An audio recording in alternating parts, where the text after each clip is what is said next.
বাংলাদেশে বৃষ্টির পরিমাণ এতই বেড়ে গেছে যে ফেনী, নোয়াখালী, কুমিল্লা সব জায়গায় গলা সমান পানি হয়ে গেছে। ইভেন ভারত থেকে যে বাঁধগুলো খুলে দেওয়া হয়েছে সেই বাঁধের পানি আর বৃষ্টির পানি সব মিলিয়ে এখন আমরা নদীতে বাস করছি। আর শুধু এটাই নয়, পানি হওয়াতে পুকুর ফিশারি ভেসে যাওয়ার কারণে বেড়েছে মাছের উল্লাস, আর সবাই মেতে উঠেছে মাছ ধরার নেশায়।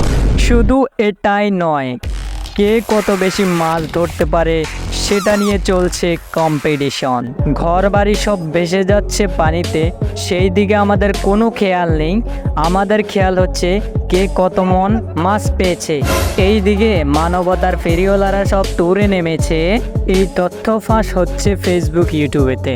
আটকে পড়া মানুষদেরকে উদ্ধার করতে যাচ্ছে সেনাবাহিনীর হেলিকপ্টার নিয়ে, আর সেটা দেখে মানুষেরা লাফালাফি ও হাততালি দিচ্ছে। ওয়েট, সেনাবাহিনীরা মানুষকে উদ্ধার করতে যাচ্ছে সেই খুশিতে মানুষ লাফাচ্ছে না, মানুষ হেলিকপ্টার দেখে লাফাচ্ছে। আর এই দিকে পানি হওয়াতে আমার বাড়ির উঠান সহকারে আমার আশেপাশের গ্রামগুলো প্রায় পানিতে ভেসে গেছে। আর সেইগুলো দেখে আমি আমার ক্যামেরাটা নিয়ে ভিডিও করতে বেরিয়ে গেলাম। কথা বলতে বলতে আমার গলাটা প্রায় অনেক শুকিয়ে গেছে, তাই চিন্তা করলাম আপনাদেরকে একটা স্যাড সং লাগিয়ে বন্যার কিছু সিনেমাটিক শট দেখানোর জন্য। তো লেটস গেট স্টার্টেড।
হ্যাঁ, আশা করি আপনারা ভিডিওটা সম্পূর্ণ দেখেছেন। আর বেশি কিছু দেখাতে পারবো না, কারণ আমি জানি আপনারা ইমোশনাল হয়ে পড়বেন, আর অলরেডি আমি নিজেও ইমোশনাল হয়ে পড়েছি। সো এই জন্য আপনাদেরকে আর বেশি দেখাইতে পারি নাই।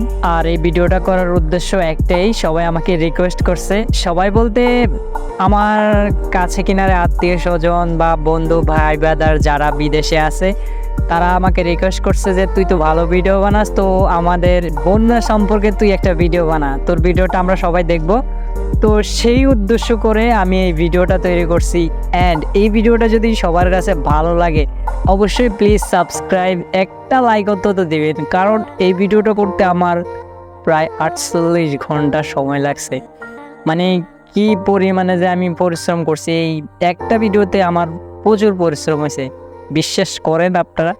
সো অবশ্যই ভালো লাগলে একটা লাইক অবশ্যই দিবেন, আর পরবর্তী ভিডিওগুলো পেতে চাইলে সাবস্ক্রাইব অবশ্যই করবেন। ধন্যবাদ, আল্লাহ হাফেজ।